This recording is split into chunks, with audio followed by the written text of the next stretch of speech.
It's been quite the day with quite the topic today that raised new awarenesses, and I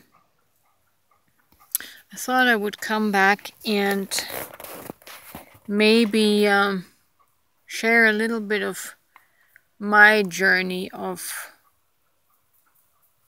exploration of my ego realm, and what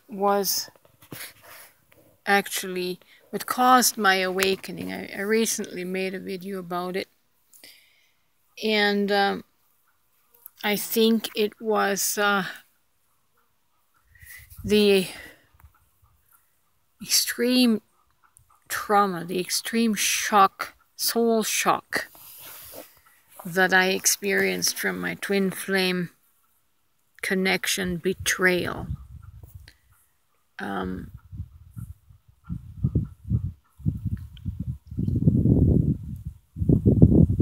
Where I said that the pain was so deep that my conscious mind could not contain it.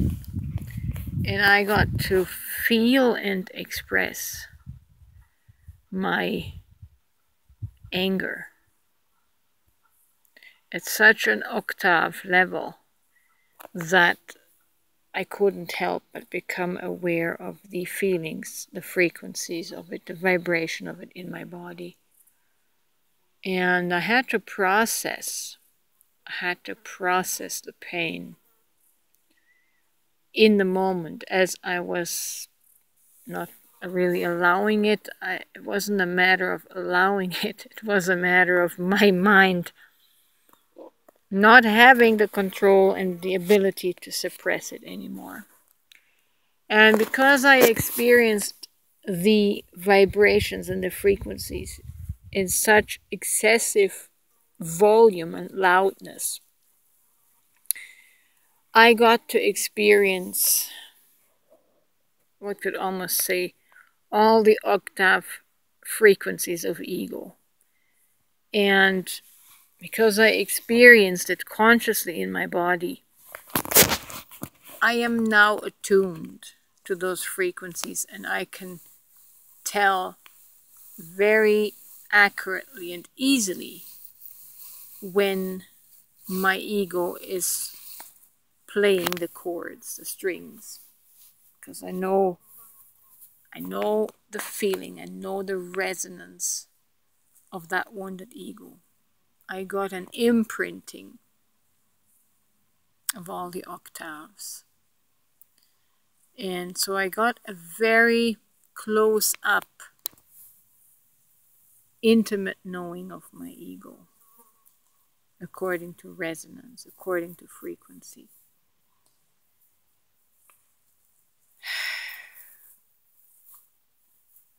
Now, I don't know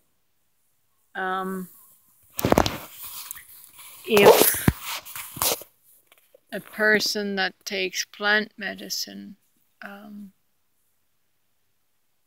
would experience that in their conscious mind or not. I did watch an interesting video by Ram Dass when he was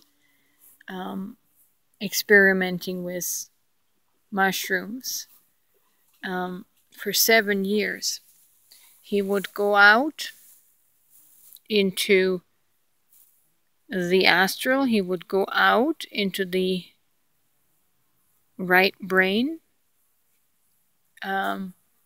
but then he would have to come down of that experience and end up again in his left brain.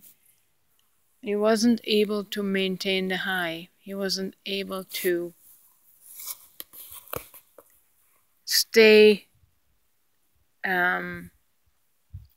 he wasn't able to maintain coherence. And that is, like I say, I don't have experience with mushrooms in psychedelics, but I'm just going on the example of other people like Ram Dass. And then after 7 years, he went to India and he met a guru there that could maintain the unified state and never come off the high, come down from the high.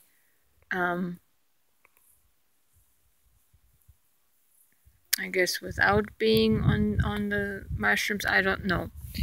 But I understand how that state can be maintained because I'm able to maintain it. And why I'm saying that maybe a shroom trip may not deliver the complete package. It may be a tool, but then you need to implement other methods to integrate. And the integration part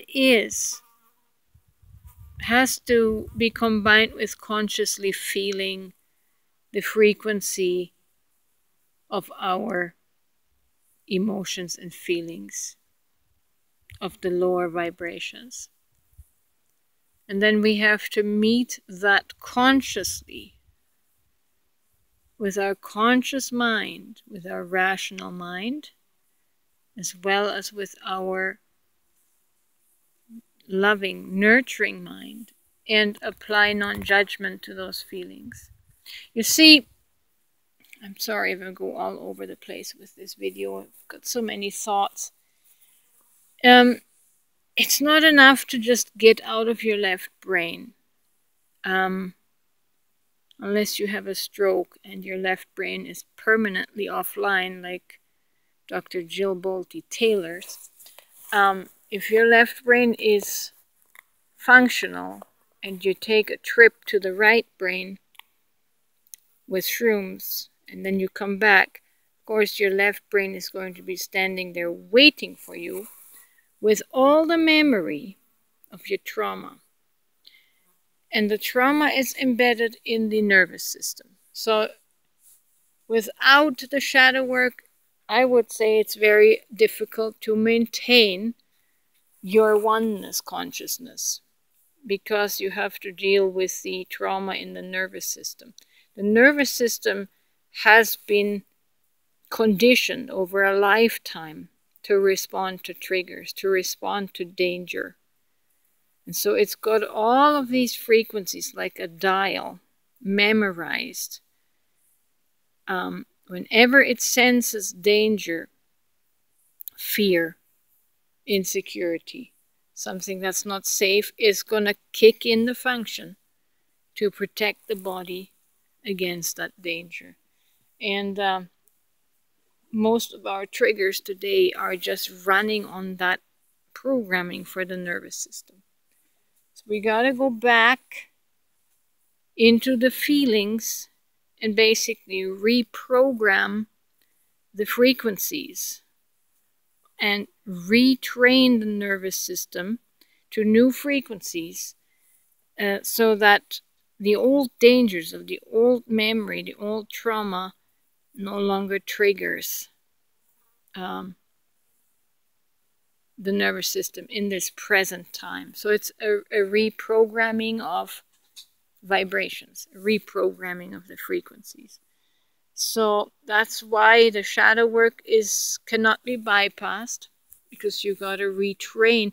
You can get out of your left brain with psychedelics, but you have to come back, and then you have to deal with the actual feelings of your memories, of your trauma, to clear your nervous system of that imprinting. So it's quite complex. And it's not a fast way, unless you have a near-death experience and you go to heaven and you come back. That will also help fast track your healing.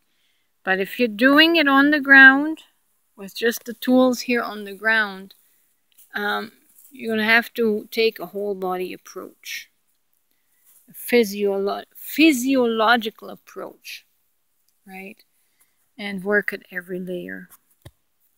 So I don't know what I was even trying to say with this video, just some random thoughts that were pressing